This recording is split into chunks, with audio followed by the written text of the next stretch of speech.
You are known as the easy one, the low-maintenance friend, the one who goes with the flow. Whatever you guys want to do is fine with me. You never make a fuss. You never demand attention, and people praise you for this. They tell you how refreshing it is that you're so uncomplicated. But if you are watching this, you probably already know the secret. You aren't actually low maintenance. You are just silently carrying the maintenance yourself. You have needs, you have preferences, you have limits. You have just learned somewhere along the way that expressing them is dangerous. So where does this come from?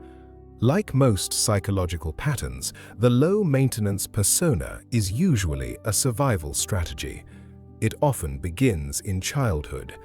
Maybe you grew up in a house where there was already too much chaos, where a parent was emotionally volatile, or where another sibling required all the attention.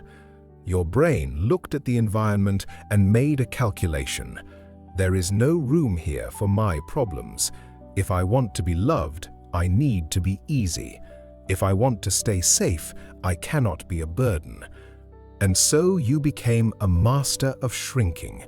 You became an expert at reading the room, anticipating what others needed before they even asked, adjusting your temperature to match the room so nobody ever had to adjust to you.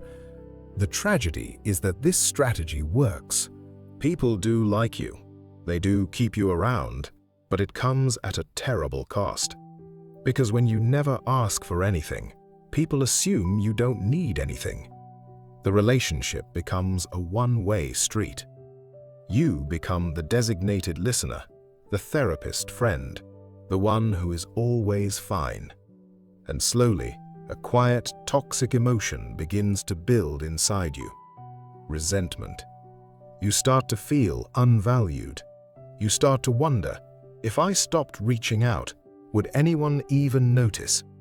If I had a crisis, who would carry me? You get angry at your friends for not noticing you're struggling. But here is the hard truth. You have trained them not to notice.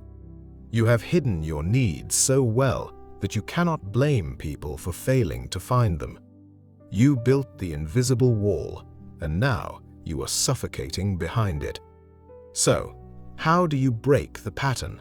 How do you stop being the low-maintenance friend without losing the people you love? First, you have to acknowledge your own needs. You are human. You take up space. It is not a crime to have a preference. Start small. Next time someone asks where you want to eat, do not say, "I don't mind." Name a place.